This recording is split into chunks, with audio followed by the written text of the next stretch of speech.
A throw, and it's caught. Touchdown, Atlanta. We ready for y'all. Yeah, that's what y'all get when the Falcons win. Welcome back to Rise Up Rundown, brought to you by SNS and the Culture, man. We appreciate y'all pulling up, like, share, subscribe, with no more blah, blah, blah. Y'all know the Falcons bounced back from that embarrassing 30-0 loss to the Panthers. We got the pause put on us. We got that nasty taste out of our mouth. Pause. And we came back and, you know what I'm saying, we just dominated the game with the Commanders. I mean, it really was never really in doubt. I mean, the Falcons played good. Offense, defense, special teams. Defense got some things to clean up, but this is a good response. And if y'all watch the show, me and Mike the expert look crazy because I said the season was over and Mike was talking about trading and benching Michael Pennix. So, hey, we keep it real with y'all, man. We do look crazy compared to what we said last week. Last week, the sky was falling. This week, it's all love. Man, you look crazy. But first of all, Bro, you the one that was talking about trading and benching Michael Pennix. I know. And you said he was Kirko 2.0, and you said he was a statue. And he is. And the man ran for a key first down. Okay, and he is. But anyways, this is what I was going to say. How he a statue when he ran for a key first down? Can I finish my statement? Okay, go ahead. Get your money off. First of all, I hope you're not hyped up for nothing. You know, I'm glad we won. I'm glad we won. Mm-hmm. Looking at the stuff, looking at the injuries that the Commanders had, all those injuries on defense and stuff like that.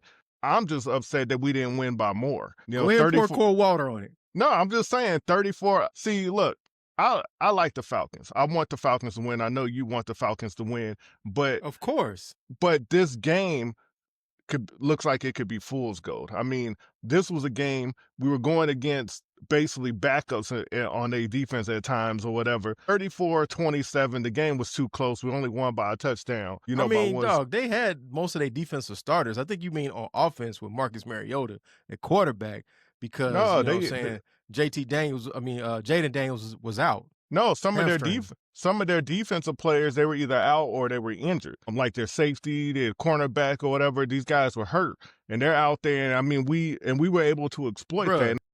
The key guys they need on the field, like Lattimore, who sees us and used to play for the Aints, all them key guys were on the field. So I know, but he was hurt, is what I'm saying. He had a hamstring problem. Lattimore played the whole game, bro. I know, but he was hurt, is why I didn't say he didn't play. He was hurt. He had a hamstring problem. I mean, come on, did you look at the injury reports? A lot of these guys on their team were hurt. And I'm just saying we were able to exploit that. And we barely won. So I'm not impressed. We barely won, bro. We ran the clock out at the end of the game. What are you talking about, yo? What game did you watch? Bruh, I'm looking at the score, 34-27. It was too close. Exactly, that's the point. You're supposed to be looking at the tape. I'm looking at the score too. Falcons control the whole game, and we still barely. How you barely win when you run the clock out? I got you. 34-27. That's not barely winning when you run the clock out, bro. Yeah, I'm telling you, this game, I wasn't impressed. Now, don't get me wrong. I'm glad you were not impressed with Michael Pennix. Did I say anything about Michael Pennix yet? You said you weren't impressed. Just said that. I wasn't impressed. What you wasn't impressed by? Can I finish a statement? God dang! I wasn't. People want to know, so I got to press you for the people. People are never gonna know because you keep talking. Hey, now, people want to know, so we got to press you. Go ahead.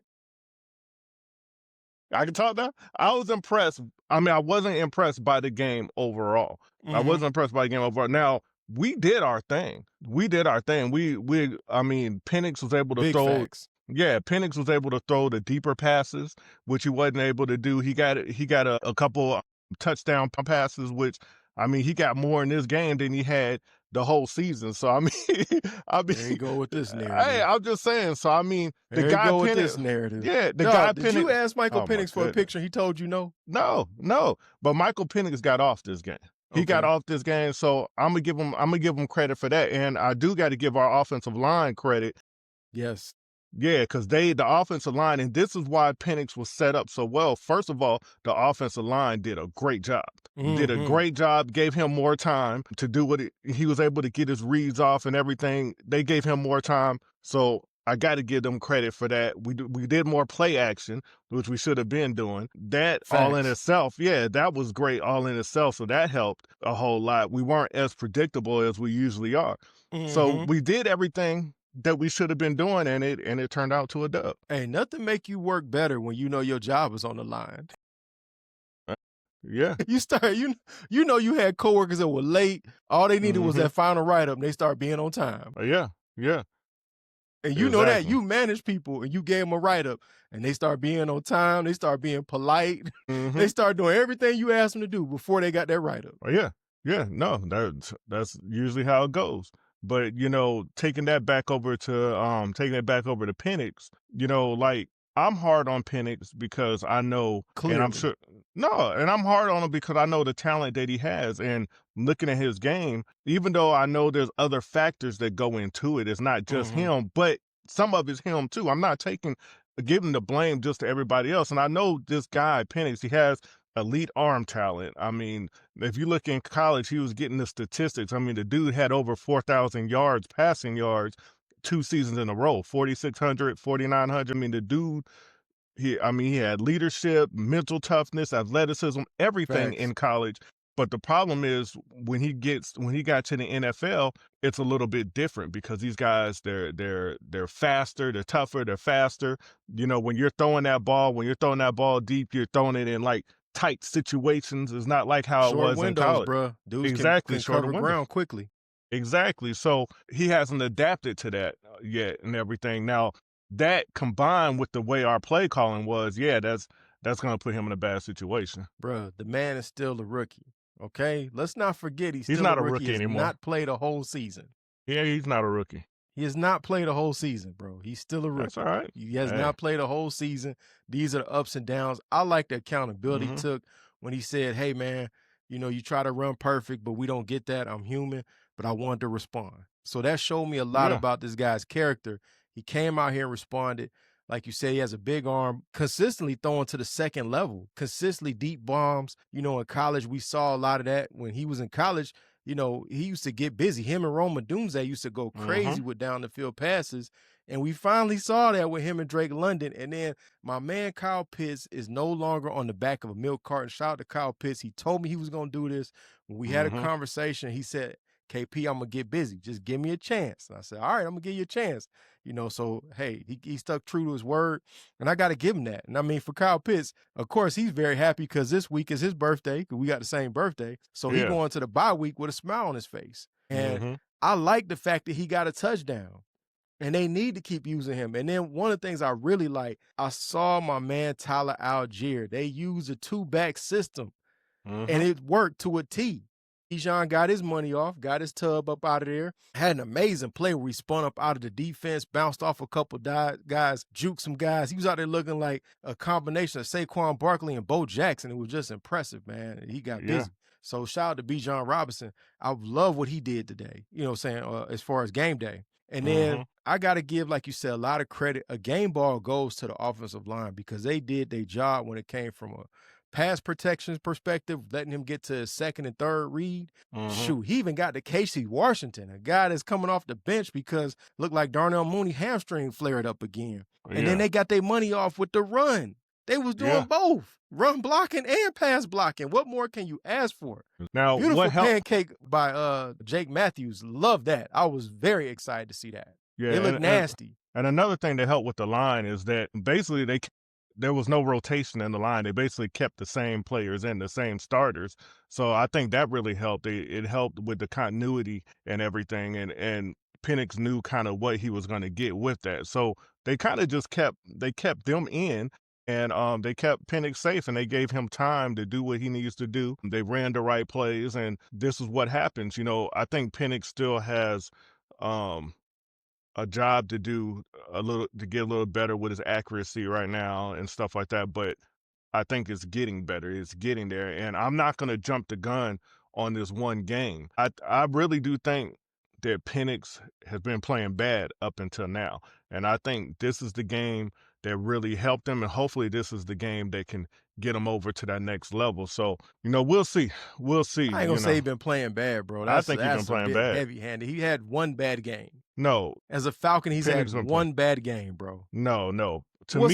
Okay, outside of Carolina, what other game has he played bad? He's played bad every game up until now. Bro, how he played bad and he had 200 yards in the first game? It doesn't matter. He still played bad. How did the Falcons destroy how did the Falcons destroy this team, the Commanders, and 34-27? So he played bad against Minnesota when we basically wore them out and they were never in the game. Yeah, he played bad every game except one. Bro, did you watch the Minnesota game? Yeah, did you? Did you have your eyes open? Yeah.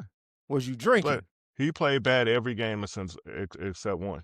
Dog, man got busy in the Minnesota This is game. the only game. Crazy, yo. Look, if I would have saw this game and this was the only game that I saw, then I would never say, hey, if we can trade Pennix, let's trade him, or we can put him on the bench. No, you can't trade your first round pick, bro. Listen. Or we can put him on the bench and bring in Cousins or whatever. I wouldn't have never said that if this was the only game that I saw. But I saw those other games. I watched those other games, and I was like, you know what? Pennix just don't got it. He don't got it, until I saw this game right here. It's not always just about the stats. It's watching the guy, man, and he just don't got it. If it's all about the stats, then we go to basketball. LeBron James is the greatest ever. That's a whole different sport, though. That's a different sport. I'm saying, but it's watching the guy. No, it doesn't translate, man. Yes, it does. Translate. It does not translate. It's the eye test is what I'm talking about. The eye test translating any sport. You can see what they're doing. The eye test looking at Michael Pennix, he just wasn't there. Michael Pennix was playing like trash. So and I in was game like, one, he played like trash, 27 for 42, basically over 50%.